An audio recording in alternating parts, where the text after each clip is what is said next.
Hello and welcome back. So today we're going to ask the question, why do I still feel like this? So this is part one of a three-part series which I will be doing and uploading over the next week. And the series is titled Healing Childhood Trauma in a Nutshell. So back to the question, why do I always feel like this? Well, if you grew up in an environment where you were constantly ignored or you were criticized, maybe you were emotionally neglected, or just constantly walking on eggshells most of the time, you've probably at some point sat there and thought, what is wrong with me? Maybe you struggle to relax, or you overthink every situation. You're exhausted, even though you've probably not done much. Or maybe you people please so much that you don't even know who you are anymore. And maybe the hardest part to all this, you look like you're functioning pretty well to the outside, but internally, you've got a war going on, and you probably feel unsafe in your own body. That's what childhood trauma often looks like. It doesn't have to be dramatic. It's not always visible. Sometimes it's just years of not feeling emotionally safe. And I'm here to tell you that healing starts when you finally realize that that was a survival strategy and not a personality flaw. When children grow up in stressful, unpredictable, not feeling safe environments all the time, the nervous system adapts. And because children can't just leave those situations, the body learns how to survive within them. Some children grow up to be hyper independent. Other people grow up and become perfectionists. Some become quiet and reserved.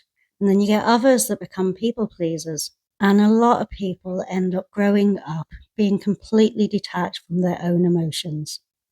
Now, yes, these patterns helped you survive, but eventually that survival mode becomes your normal state. And that's why adulthood can feel very confusing. You may now be physically safe, but that doesn't mean that your body and your mind believe that.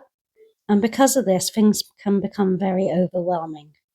And it can be little things like a delay in a text message, someone sounding slightly annoyed with you, conflict, rejection, because your nervous system isn't just reacting to what's happening right now. It's reacting to years and years of being used to this situation.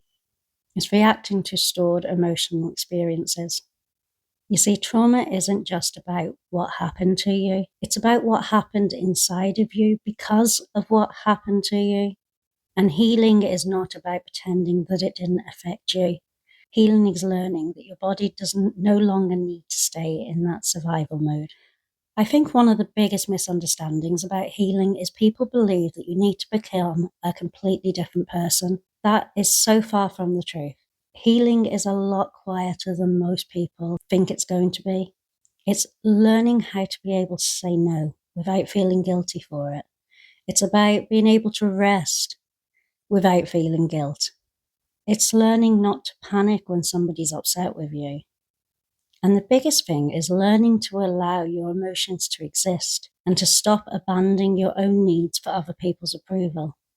It's the small moments that matter, those tiny little nervous system shifts. And at first it can feel really uncomfortable because being in survival mode is familiar. It's what your body's used to. Chaos became familiar. Hypervigilance became familiar. But it just proves that peace can become familiar too, slowly, gently, and one moment at a time. If nobody has told you this before, I am proud of you. The fact that you survived highly emotional states for so long means that your nervous system adapted, and it might not feel like that, but that's something to be proud of. You are not weak for struggling right now. You are carrying too much for too long. And healing doesn't just happen overnight. But every time you choose self-awareness over self-hatred, you are healing. And in the next video, we are going to talk about how your body still feels unsafe. Even if the outside world around you feels safe, your body's still on high alert. And how childhood trauma can keep your nervous system trapped in survival mode long after the danger has passed. So if this video resonated with you, please watch part 2 next.